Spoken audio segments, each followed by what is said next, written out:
السلام عليكم ورحمة الله وبركاته. اللهم صل وسلم وزد وبارك على أفضل الخلق وأشرفهم سيدنا محمد صلى الله عليه وسلم.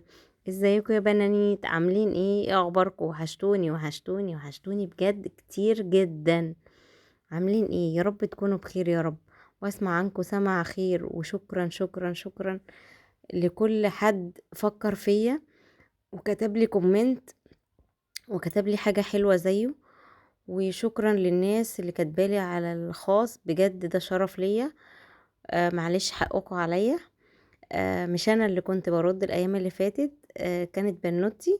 بس مبسوطة جدا جدا جدا باللي هي كانت بتقولهولي على الواتس. بجد يعني شكرا ليكم جميعا، وشكرا لكل حد فكر فيا وسأل عليا.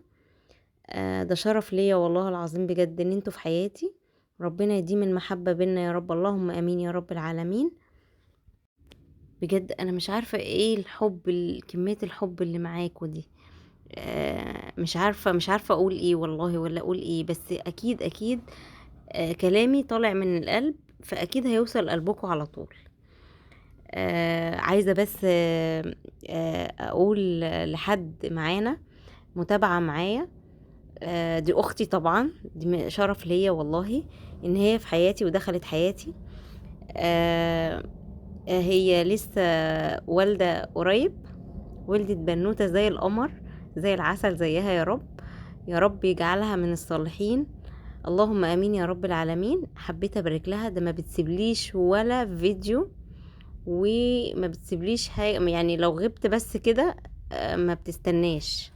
بصوا بقى الشمس بتيجي لغاية فين، جميل. طالعين فوق معايا اكل الطيور.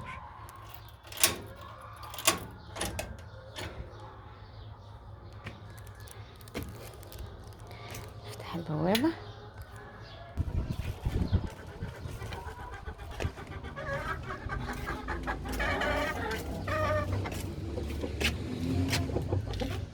عندهمش ولا مية ولا اكل.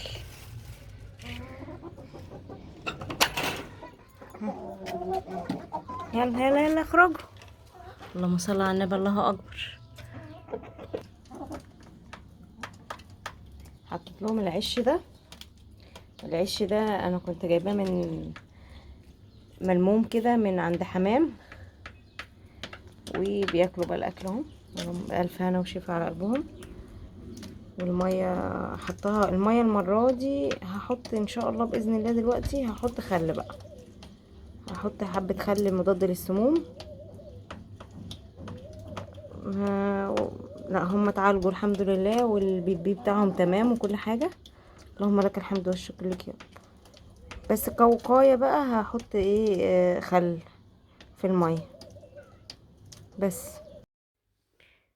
بالله عليكوا يرضيكوا مطبخي يبقى عامل كده؟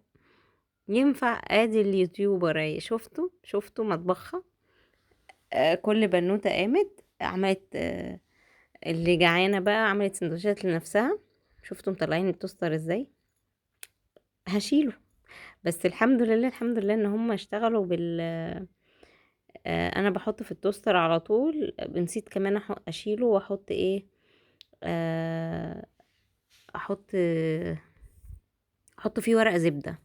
انا بحط على طول ورق زبدة عشان يستخدموه ما يبهدلوهوش. شفتوا المطبخ عامل ازاي؟ وطلعت بقى حاجة الغدا معاكم. قلت مش هعمل المواعين دلوقتي، فاهمني؟ انا هعملها وانا حاطة الغدا على النار. تمام.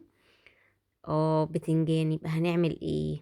مين يخمن؟ مين يقول؟ ها، قولولي في الكومنتات كده. هنعمل ايه؟ قبل ما تكملوا الفيديو تكونوا كاتبين. هنعمل مسقعة، بس تحفة تحفة تحفة تحفة يا بنات. اعمليها بالطريقة بتاعتي دي.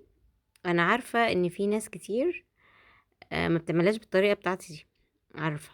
بس جربي بجد مش هتندمي، صدقيني. والله ما هتندمي لو عملتيها بالطريقة دي. انا قشرت البتنجانية، يعني خليت ايه، قطعة سمراء، يعني شكلتها، عملتها عملتها ابيض في اسود كده، يعني فهمني. يعني عشان ايه ناخد الفايدة برضو من القشر، مفيد. وساعات كنت بعملها والله كلها يعني كاملة بالقشر عادي، مفيش مشكلة. انا ما صراحة البتنجان دوت مش بيحبني خالص صراحة. فعشان طبعا عندي الحديد مفيش علشان اخده. ففكرت في فكرة، يعني قلت ايه ما اعملش مسقعة ليه، واحاول اكل اتنين تلاتة كده، مع اني والله بحب برضو المسقعة يكون بطاطس بس. المهم طلعت الحاجة بقى بتاعت المسقعة كلها، لقيتها عندي موجودة، وعندي البتنجانية دي يا دوبك على قدنا، اللهم لك الحمد والشكر ليك يا رب. يعني تبقى وجبة خفيفة صغنونة على قدنا، والبنات بيحبوها جدا وهكلوها ألف هنا وشفا على قلبهم يا رب. وتبقى غدواية بسيطة كده.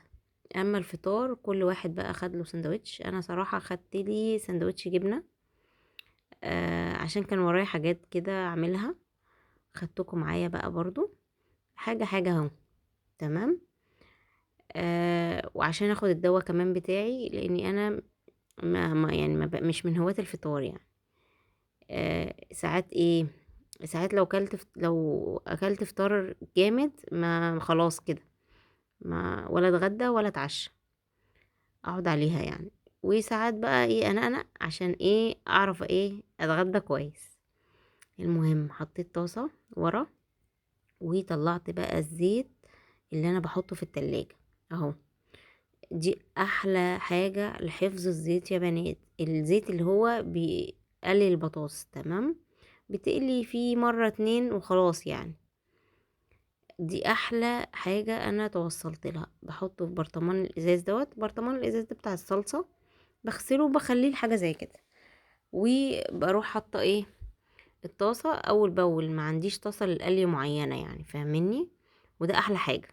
يعني انا بخش بيوت وبشوف ان لازم طاسة القلي تبقى طاسة واحدة ومعينة وتتحط في الفرن لا لا لا، ما بحبش كده صراحة، واسيب الزيت فيها لا لا، يعني ما بحبش كده. اخلص قلي اروح حاطة الزيت في البرطمان ويبرد، اروح حاطاه فين في التلاجة، في باب التلاجة كده بس على قدنا كده يعني. تمام.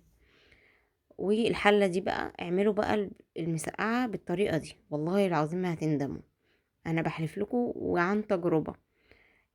لو طلعت معاكي وحشة اتصلي عليا اجي اخدها انا. آه، الف هنا وشفا على قلبكم يا رب. بصوا البتنجان حطيته في حلة الصغيرة، الحلة اللي انا هعمل فيها المسقعة. تمام. والله كان نفسي انزل اجيب الفخار، الحلة الفخار، بس مش ما قدرتش صراحة. والموضوع مش مستاهل يعني، ده هما كلهم طبقين اتنين. فقلت يلا اشتغل بقى بكده. والبطاطس دي يا بنات كانت موجودة عندي، يعني كانت موجودة عندي من امبارح. كنت لو هتعملي مسقعة المفروض تبقى قطع زي البتنجان وتقليها برضو. تمام. بس انا عشان الطبق ده كان عندي فقلت حرام يعني، فايه رحت حطاه في الزيت. قلت اعمله استخدمه يعني. كان صوابع، قلت استخدمه معاها مش هتقول لأ يعني، عادي الشكل يعني، صوابع من مربعات مش هتفرق يعني. انما انت لو هتعملي لها يعني بطاطس معينة اعمليها ايه مربعات عشان تبقى سهلة معاكي يعني. المهم نخرجش بره الوصفة بقى وبره الطريقة. والله بجد جميلة جميلة جميلة، مسقعة تحفة. بصوا بقى انا بشوح البتنجان في حبة زيت في نفس الحلة اللي هعمل فيها كل حاجة. ماشي. والطاسة التانية فيها الايه البطاطس. تمام. كل شوية بقى بقلب على البتنجان وايه واسيبه يتشوح لغاية ما هو هينزل الزيت اللي هو شربه. انا كنت حاطة نقطتين زيت بسيطة يعني، مش حاطة زيت كتير، فاهميني؟ يعني مش حاطة زيت كتير للايه للبتنجان ده، انا مش بقليه، فاهميني؟ انا بشوحه. المهم قعدت اشوح فيه في الحلة وقلب وقلب وقلب لغاية ما يدبل، ولغاية ما يطلع ايه يتشوح كده ويطلع ايه الزيت، هيطرد الزيت اللي هو خده، فاهميني؟ مش انا حطيت نقطتين زيت عليها او بخدهم. رجع تاني يطردهم بقى بعد ما اقعد اقلب فيه. اوعي تسيبيه على النار وتسهي عنه، لا، قلبي فيه كل شوية. وعلى ما طلعت البطاطس من الزيت، اللهم لك الحمد والشكر ليك يا رب، كانت ايه، كانت تمام. رحت مقطعه ايه، قطعي طماطمايه او بشوريها، يعني اي حاجه انت عايزاها، على الايه، على البتنجان. وقطعي كمان الفلفل، ما تقليش الفلفل عشان تبقى خفيفه والله يا بنات، وطعمها تحفه. ولا هتحتاجي زيت كتير، عشان لو قليتي البتنجان في الزيت هيشرب كميه زيت بطريقه مهوله. وكمان طب وليه اشغل بقى القلاية على حاجة بسيطة زي دي، فاهمني؟ وفي ناس بتشوحه في الفرن، بس الطريقة دي احلى طريقة بجد للمسقعة، خفيفة خفيفة على قلبك ومش تقيلة. وكمان هعملها من غير لحمة، انا ساعات بعملها بلحمة، لحمة مفرومة. بعمل باللحمة مفرومة واحطها مع الصلصة عادي. بصوا، المرة دي انا عاملاها من غير لحمة مفرومة. حطيت بقى، بصوا الفلفل، هقطع الفلفل عليها كله. الفلفل بقى اللي عندي اللي انا ايه عايزه استخدمه، لان انا ما بحبش غير الفلفل والبطاطس. اما بنوتاتي بيحبوا البتنجان، كان طعمها تحفه. الف هنا وشفا على قلبهم يا رب. جربيها ومش هتندمي. دي اسهل طريقه ان هو ما يشربش زيت البتنجان، وجميل. وكمان انتي عملتي قلبتي اسمها ايه، الطماطم، طلعت المية بتاعتها مع البتنجان، طلعي الزيت اللي هو كان شاربه. كل ده بقى تغلغل في ايه، في في الفلفل، فخد الطعم بقى من بعضه، كله خد في بعضه كده فتحفة. وبعد كده شفته حطيت امتى البصلاية، حطيت بقى البصلاية بعد ما دبلت الايه، الطماطماية والفلفل. حطي البصل كده، وهسيبه شوية بقى، اقلبه شوية يدبل معاها. تمام، يعني بعد ما اخرط البصل هقلبه شوية يدبل معاها. وبعد ما يدبل هروح عاملة ايه، هروح حاطة الثوم وهرست الشطة. ومش هسكت برضو، لازم اقلب ايدي فيها كده عشان ما تتحرقش. وشوية بعلي النار، وشوية ايه ما بسهاش عنها، يعني فاهميني؟ بصوا اهو، اقلب. لازم البصل، عشان بنوتي مش بتحبه، فانا بحاول ايه اخليه صغير قوي قوي قوي عشان ما تشوفوش. آه فلازم ايه اقلب كويس جدا. امتى بقى هحط الملح وهحط التوابل بتاعتي؟ بعد ما الاقيها خلاص، يعني ها دخلت على البتنجانة، يعني اشوفها بايدي كده الاقيها ايه، خلاص استوت. بصوا بحط فصين توم بساط، يعني مش كتير. وهحط هريسة شطة بقى على حسب الرغبة زي ما انت عايزة. انا حطيت برضو معلقة صغيرة، وحطيت شطة. والله يا بنات، وبنوتي قعدت تقول لي الشطة حراقة قوي. بس معلش، اهي احنا كلنا بنحب الشطة، بس كانت فعلا اوفر يعني، كانت حراقة جدا. مش عارفة بقى الشطة، هي الشطة الخضراء اكيد اللي حراقة، مش الشطة الحمراء، لان الشطة الحمراء اللي انا حطيتها مش حراقة، لا. اللهم صل وسلم وزد وبارك على افضل الخلق واشرفهم، سيدنا محمد صلى الله عليه وسلم. شوفوا انا بشوف بقى بجس البتنجانة، بشوفها ايه الاخبار، تمام، احط الصلصة ولا لا. بصوا، جربيها، ولما تجربيها قوليلي عملتي ايه فيها. تمام، قلت اسيبها شوية عشان يبقى انا ايه، خلصت البتنجان على الاخر. في يا بنات ناس بتحب البتنجانة كاملة، مش هتنفعها الطريقة دي.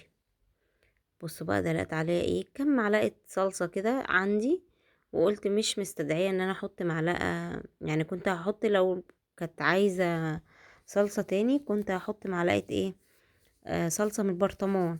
بس قلت لا، تمام، حلوة، مش وحشة. وخلاص وقفت على كده. طالما حطيت الصلصة بقى احط ايه، ايوه هحط الملح والسبع بهارات والثوم، على قصدي الكمون، علشان المسقعة بتحب الكمون، بتحبش الفلفل، خدوا بالكم.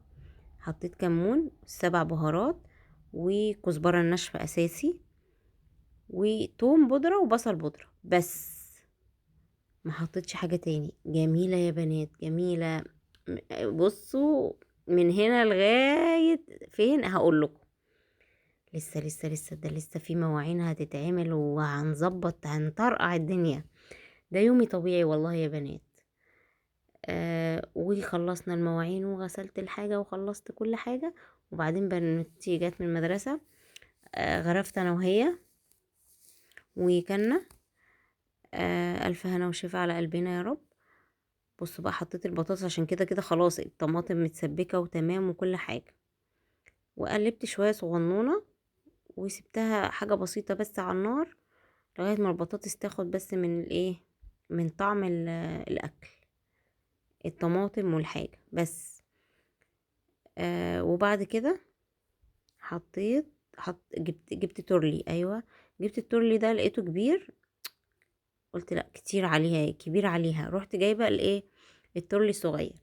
هي لو كانت اصلا اتعملت في التورلي الفخار من البدايه، يعني حله الفخار من البدايه، كانت خلاص يعني. يلا المره الجايه ان شاء الله باذن الله. يلا الحمد لله على كده. ايه المشكله؟ مش مهم.